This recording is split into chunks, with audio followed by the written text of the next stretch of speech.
And now from around the state, your top stories on Wisconsin 360. Good Tuesday morning. I'm Phoebe Murray, and you are watching Wisconsin 360, a daily live stream bringing you a look at developing stories and markets all across the state, plus a live check of your first alert forecast here in southern Wisconsin. Today is June 2nd. Let's start in Madison. Just into our newsroom, Vanilla Bean has announced a new chapter. The Madison Bakery Supply Store has been purchased by new owners and will reopen at a new location in Middleton this fall. Vanilla Bean announced in March it would be closing mid-June after 43 years in business due to skyrocketing rent prices at their West Side location. The current location will stay open through June 11th, offering sales and a chance for the community to celebrate the business. The new downtown Middleton location has not yet been announced. The Janesville Police Department is asking for your help finding two teen girls who were reported as runaways last Thursday. Officers say 16-year-olds Pamela Torres Castellanos and Liliana Garcia Barranco both bought one-way bus tickets to Chicago. They were last seen 3:30 in the afternoon Thursday near Union Station in Chicago. If you have any information on their whereabouts, you are asked to call the number on your screen. President Donald Trump is coming to Wisconsin this Friday and is set to visit Chippewa County. The president will be talking about his support for Wisconsin's farmers and highlighting policies around the issue, according to a White House official. This will be President Trump's first visit to the Badger State in his second term. The exact time and location of the event has not yet been released. Well, if you or your child are planning for college, you could be facing increased tuition in the UW system for this fall. The UW Board of Regents is considering a proposal to increase in-state tuition by 2%, all undergrad tuition for the upcoming school year, and that would apply to all UW schools. University officials say the increase would help reduce structural deficits while still keeping higher education affordable for students and families. The Board of Regents is expected to vote on this proposal later this week. A man accused of crashing his car into a Beloit cemetery, killing a passenger in that car, will be in Rock County Court today. Stephen Mead faces multiple charges, including first-degree reckless homicide. Police say he lost control of a pickup truck and crashed into a cemetery on Woodward Avenue last month. Mead allegedly ran away, while the passenger, 22-year-old Jacob Feliz Munoz, was left inside seriously hurt and later died. Mead's bond was set at $100,000. He will have an adjourned initial appearance at 3 this afternoon. One of the organizers of a March break-in at Ridgeland Farms in the town of Blue Mounds is scheduled to have a bail bond hearing today in Dane County Court. Wayne Shung is charged with burglary, criminal damage to property, and other charges for the alleged Ridgeland break-in and burglary, which happened March 18th. Shung has already pleaded not guilty to his charges. He's one of 4 suspects in this case, and the other 3 people are also expected to have hearings today. Each are facing up to 31 years in prison if convicted. Now, this comes as a virtual press conference is scheduled to be held later today, addressing new developments at the facility. Organizers will be discussing new information on the beagles that are still in Blue Mounds, as well as efforts in Congress to stop taxpayer-funded dog testing. Animal rights activists, they have continued protesting as they say about 650 dogs are still at Ridgeland. The press conference will be held at 1:30 this afternoon. And those are the top stories out of the Madison market here on this Tuesday morning. Let's now head northeast for a check of the top stories out of Green Bay. Here's morning anchor Emerson Lehman at BAY. Hi from Green Bay, I'm Emerson Lehman, and here's what's making headlines in northeast Wisconsin. Overnight, no one hurt after a fire at a Fox Crossing assisted living facility. Firefighters were called to Bethel Assisted Living just before 1 o'clock on Tuesday morning. Several people living there had to be evacuated, but officials eventually did allow them to return to their homes. Crews were able to extinguish the fire. The only damage was to the exterior of the building. Officials are investigating what caused that fire.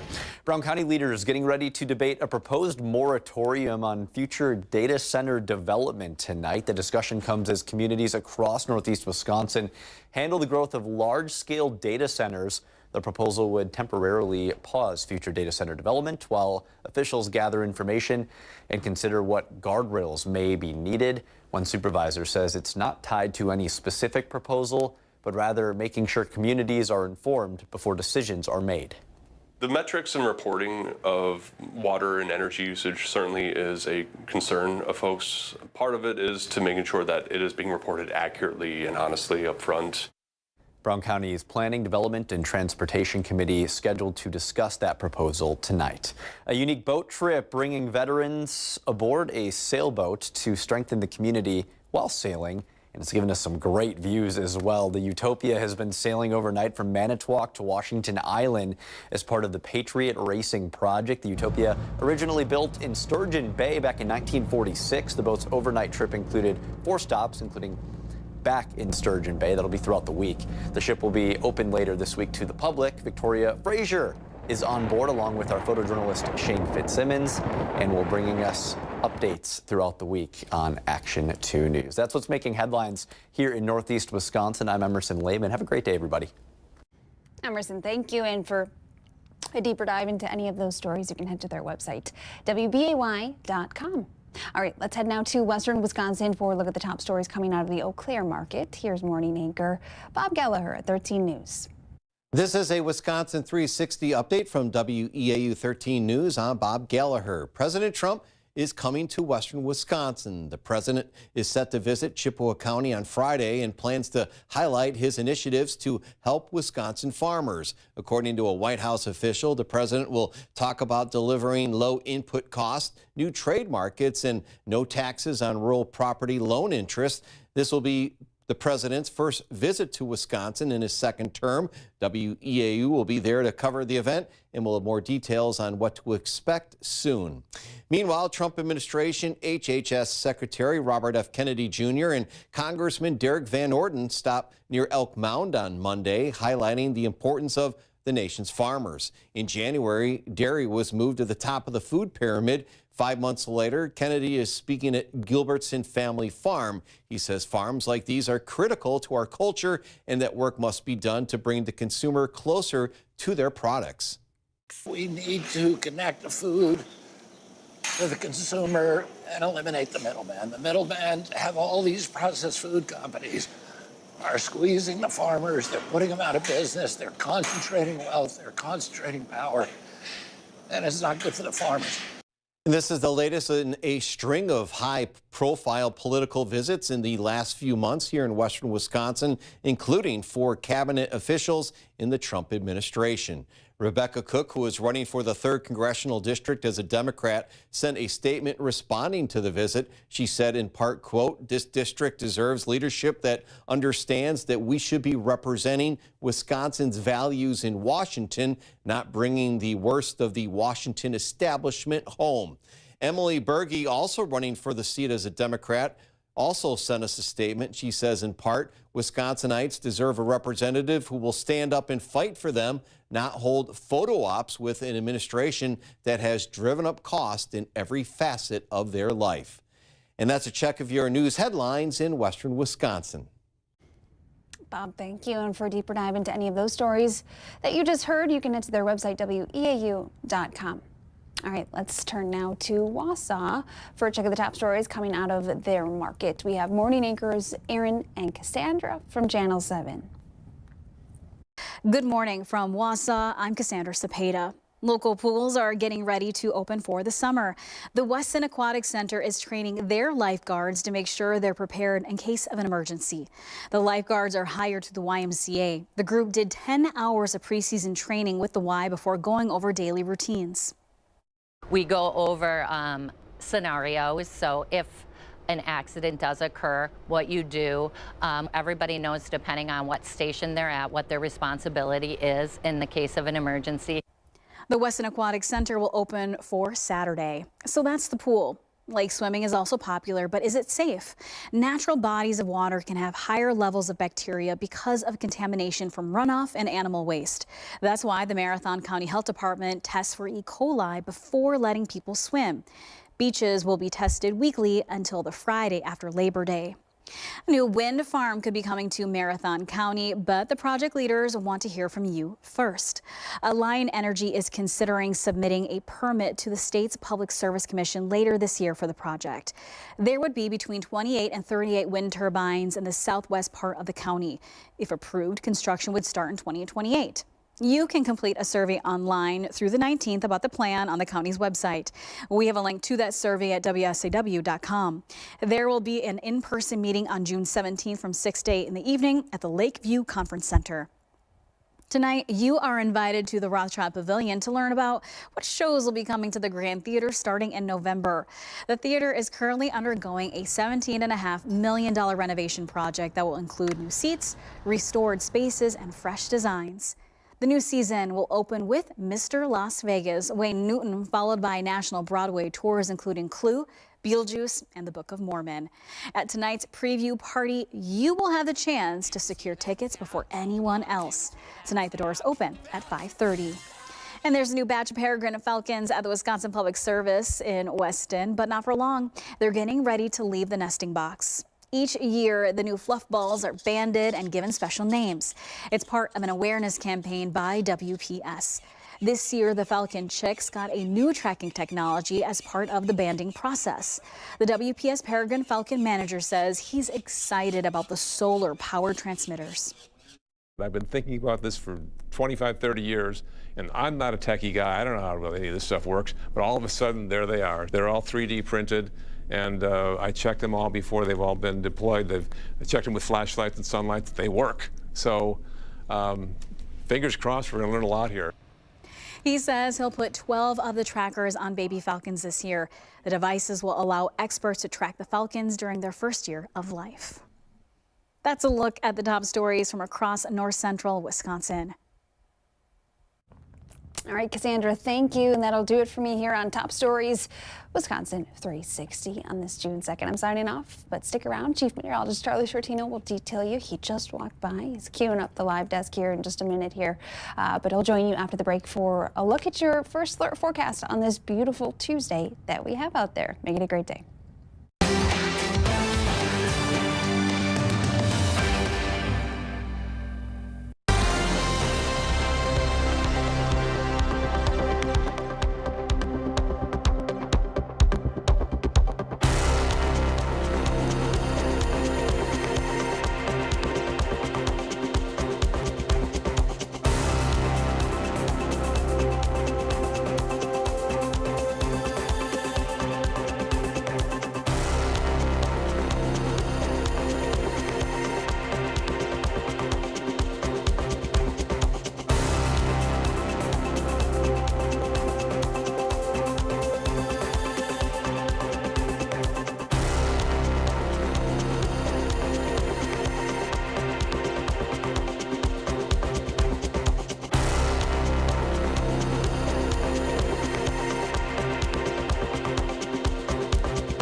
All right, we are on with 15 Plus First Alert weather program streaming across all platforms. We have our forecast coming up, and we're going to take a look at the weekend forecast and the travel forecast as well. Beautiful day out there. Hope you get a chance to get out and enjoy it. Temperatures are going to be topping off in the upper 70s for today. That is above average by 4 degrees, 79 degrees the expected high. Our low this morning was actually below average by a half dozen. The low this morning, 47 degrees. We'll have similar lows tomorrow morning, but even warmer high temperatures are on the way. Boy, if you're an allergy sufferer, it's been a struggle, and with very little, if any, rain in the forecast over the next 3 days, really very little change in the allergy levels is expected. Tree pollen is high, grass pollen is high, weed pollen at a moderate level. The trees, pine, hickory, birch, the big culprits, grass, all types of grass are producing pollen at this point. Air quality good though, ozone levels are low and particulates are low as well. So here we go on Sky Tracker. We did have some high thin clouds around earlier. There are still a few high thin clouds in place across southern Wisconsin, but plenty of sun shining through, and that's boosting the temperatures. A little bit of a breeze that is out of the east, and the temperature is up to 66 already after that morning low of 47. Easterly wind blowing at 9 miles per hour. The dew point is very low, down in the 40s at 43. We will see changes in the dew point in the form of increasing low-level moisture and increasing dew points through the latter part of the week, and you will definitely be feeling some humidity at that point. Temperatures are mostly in the middle 60s. We have clear skies and with high pressure, which is located here, that ridge dominating the weather, and we have easterly wind on the south side. So flow around a ridge is clockwise, so the flow looks like that. And here in southern Wisconsin, we're going to be getting the easterly wind through the day. The ridge will settle a little farther to the south and east. Now our flow is going to be like this. So we get more southerly flow on the backside of the ridge, and southerly wind tomorrow is going to help boost the temperatures. This is 7 a.m. tomorrow. And through the day, some passing high thin clouds, but mainly sunshine once again for Wednesday. Thursday, mostly sunny, warm conditions are anticipated. High temperatures up into the middle 80s, and you can see southerly to southwesterly wind continuing. Note the showers that will be developing off to the west of here. Those showers will move this way and bring us the opportunity, our next opportunity, at picking up some rain. That will come Thursday night. Forecast for today, mostly sunny skies, 79 for the high. Places south and west of Madison will be topping off in the lower 80s. Overnight, we're back down to around 50, with some spots dipping into the upper 40s. Clear skies and sunshine into Thursday morning. I do think we'll have more clouds around Thursday afternoon, and then Thursday night, chances of rain begin. Rain becomes likely both Friday and Saturday. You can see we put red bars in for both Friday and Saturday. Some disruptive weather. As far as amounts of rain go, I would say Friday will probably be a little more disruptive than Saturday, just in the fact that I think we'll have more extended periods of rain Friday. Saturday, showers and thunderstorms will be scattered, but could be potentially heavier. So yeah, we've highlighted both of them. By Sunday, Monday, chances very low of seeing any rain. Temperatures high though. They will be up in the mid 80s for high temperatures by Monday. So that is the forecast taking us out 7 days, and I can tell you the 10-day outlook is calling for above average temperatures. Excuse me. I think that we will have high temperatures in the mid 80s at least through the middle part of next week. So plan on some warm conditions coming up. We'll take a short break and we'll be back with the weekend and the travel forecast. Back in 1 minute.